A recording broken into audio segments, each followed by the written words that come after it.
Somewhere in the rolling countryside of Pennsylvania, there is a garden bed that has not been tilled in over 40 years. No machine has ever turned that soil. No bottle of chemical weed killer has ever been opened near it.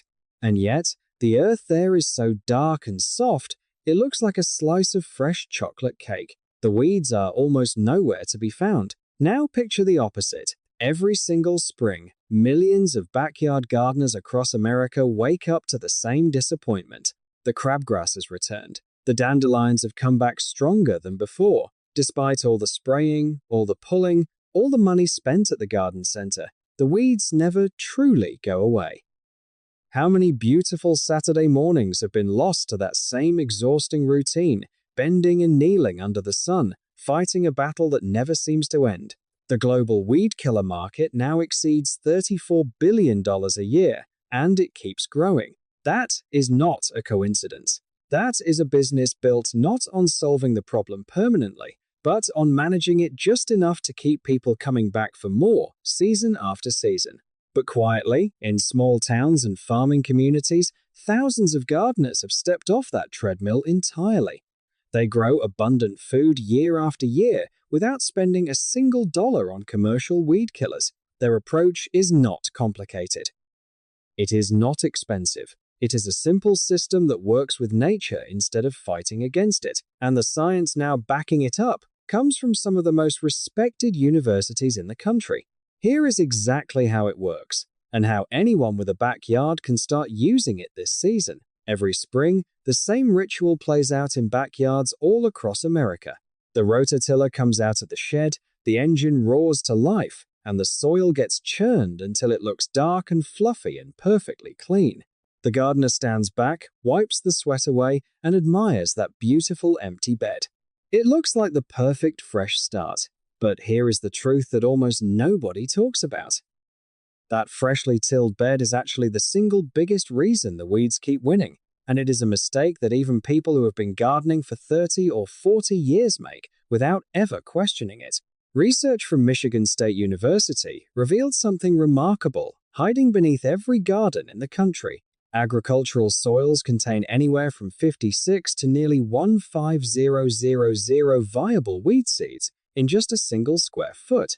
Picture a patch of dirt no bigger than a dinner plate, and imagine 15000 tiny seeds packed into it, all sitting there waiting in the dark.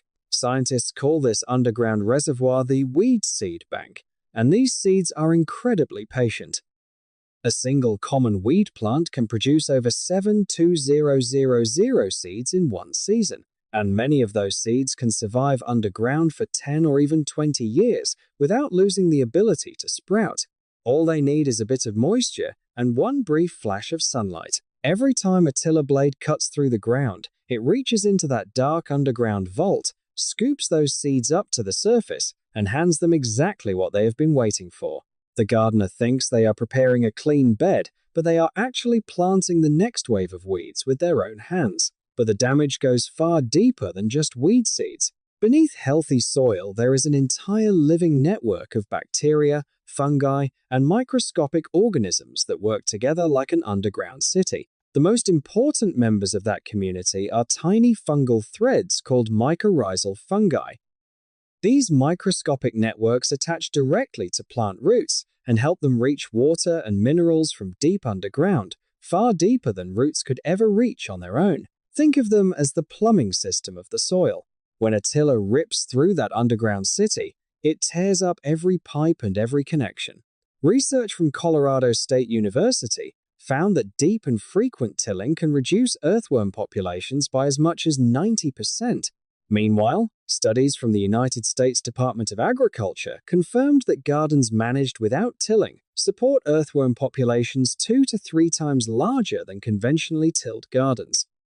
Those earthworms are not just passengers in the soil, they are builders, tunneling through compacted ground, creating air channels, and leaving behind some of the richest natural fertilizer available. So what is the answer?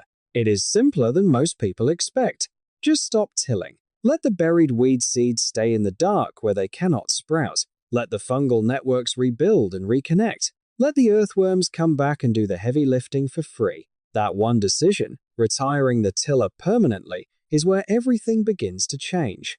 And the next step involves something that most families throw into the recycling bin every single week without thinking twice about it. Now that the tiller has been retired, the obvious question is, how does a garden bed actually get started without it? How do existing weeds get managed without chemicals, without machinery, and without spending hours on your hands and knees? The answer comes from the most unlikely place, and it has been sitting in your garage or beside your recycling bin this entire time. Walk into any undisturbed forest and look down at the ground. You will notice something important. The soil is never bare. Fallen leaves, decaying twigs, bark fragments, and plant debris form a continuous blanket over everything. That natural blanket does three things at once. It smothers weed seedlings before they ever get started. It feeds the billions of microorganisms living underneath, and it traps moisture so the soil never fully dries out. Nature perfected this system long before anyone ever planted a garden. The cardboard method simply copies it. This idea is not new.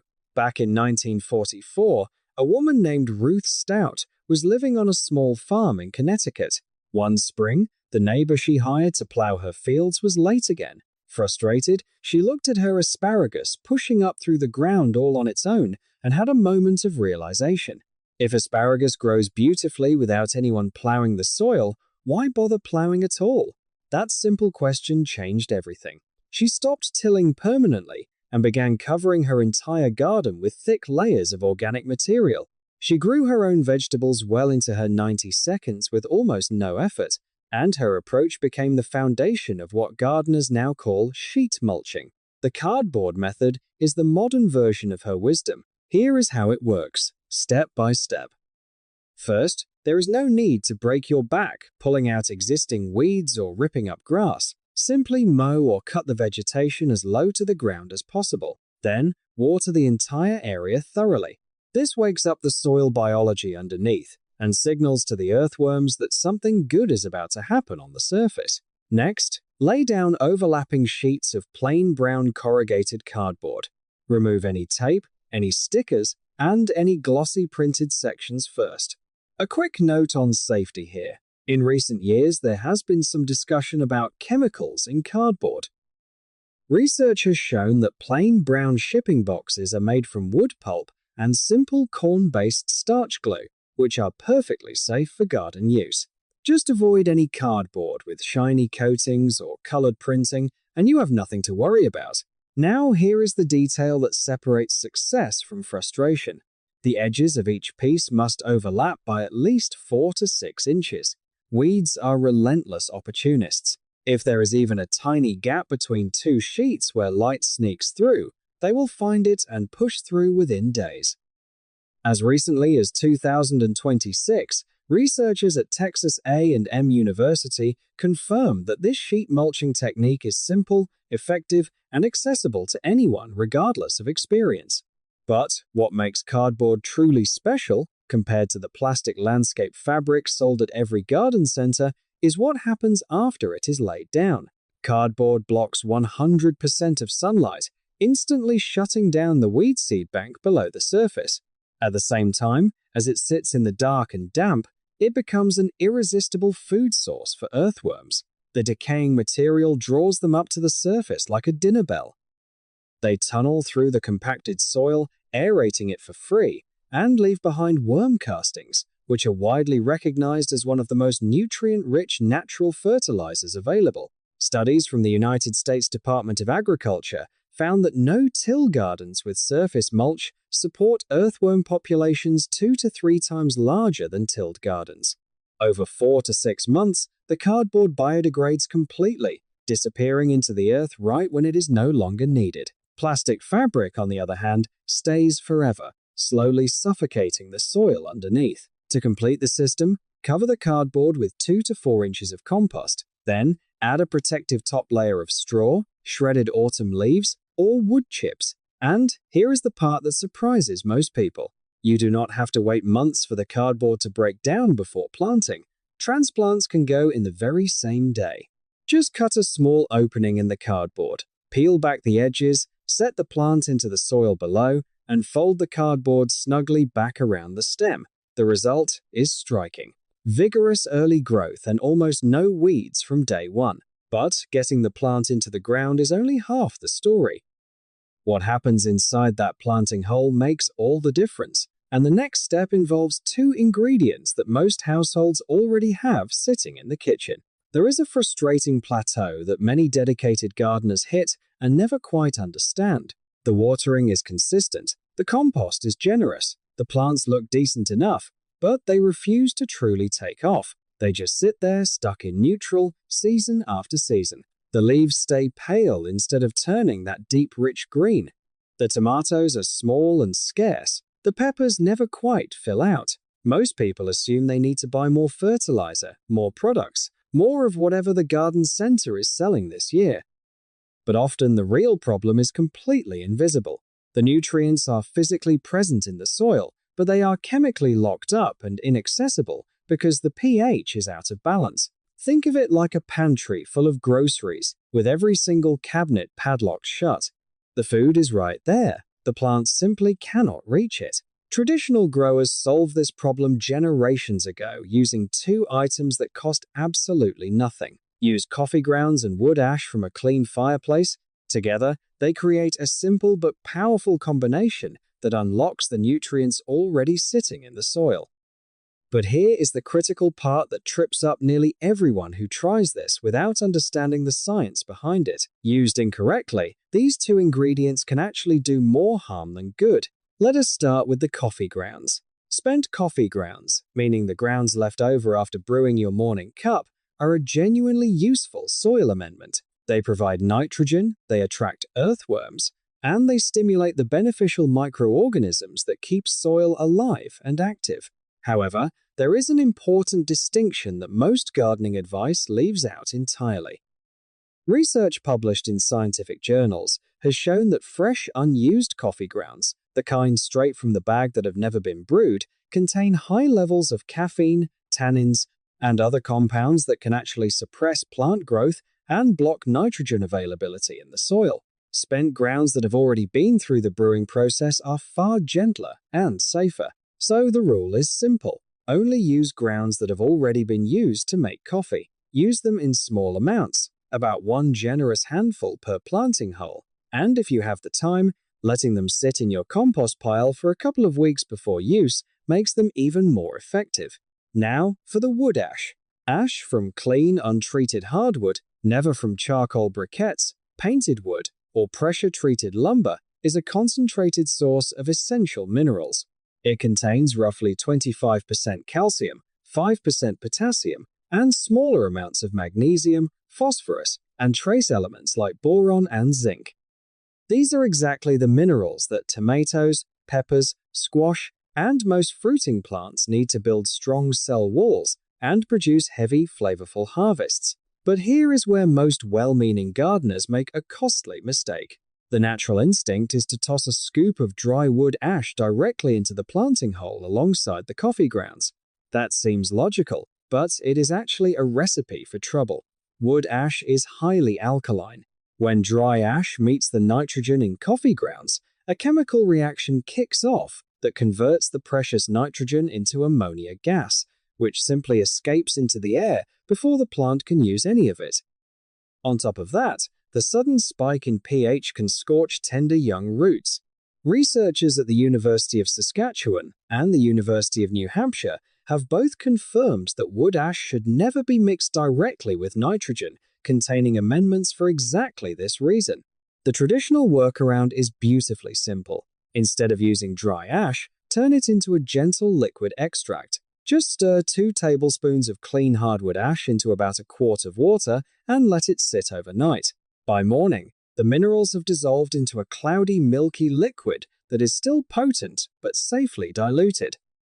At planting time, place 1 generous handful of spent coffee grounds loosely into the bottom of the hole. Then pour just a quarter cup of the ash water gently over the grounds. The dissolved minerals neutralize the acidity of the coffee gradually and evenly, without any destructive spike. The pH settles into that sweet spot where locked-up nutrients finally become available. When a transplant goes into that prepared hole, its roots immediately enter a biologically active perfectly balanced pocket of soil. The nitrogen is available right away. The calcium begins building stronger stems.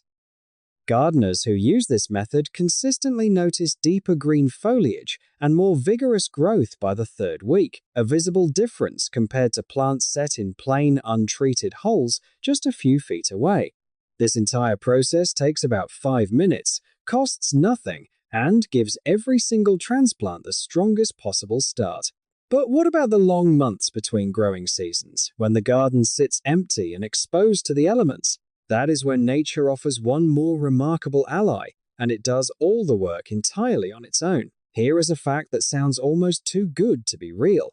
There is a common, inexpensive grain crop that manufactures its own natural weed killer while it grows. It suppresses weeds automatically, with no spraying, no pulling, and no effort from the gardener at all. That crop is called cereal rye, and it has been quietly protecting gardens and farmland for generations. At the end of the summer harvest, experienced growers never leave their soil bare and exposed. Bare soil is an open invitation. Nature rushes to cover any exposed ground with whatever grows fastest, and in most gardens, that means weeds. So, instead of leaving beds empty through the cold months, they scatter seed for cereal rye across the entire garden surface. The seed is widely available at farm supply stores and online retailers, often sold in bulk by the pound for just a few dollars. A light scattering across the bed in early to mid-fall, ideally 4 to 6 weeks before the first hard frost, is all it takes. The rye sprouts quickly, grows steadily through winter without any watering or care, and quietly goes to work beneath the surface in ways that researchers are still marveling at. Scientists at Cornell University and Penn State University have extensively documented a biological process called allelopathy. As cereal rye grows, even through freezing winter temperatures, it produces natural chemical compounds in its roots and leaves. When the rye residue begins to decompose in early spring, those compounds release directly into the surrounding soil. The effect on weeds is remarkable. University studies have shown that cereal rye residue can suppress the germination of some of the most stubborn garden invaders, including pigweed, crabgrass, and lamb's quarters, by up to 95% for 30 to 60 days. That is near total weed suppression achieved entirely through the plant's own natural chemistry, without a single application of anything from a bottle. The spring management is just as straightforward. About 3 to 4 weeks before planting time, the rye gets cut right at the base, at ground level, and left lying flat on the soil surface like a thick golden blanket. There is no tilling involved. The fungal networks below stay completely intact. That mat of rye residue now does triple duty. It physically blocks sunlight from reaching weed seeds. It conserves moisture by reducing evaporation. And it continues releasing its natural weed-suppressing compounds as it slowly breaks down. Spring transplants go right through it, pushed through small openings cut in the mat. One simple fall planting replaces months of weeding the following year.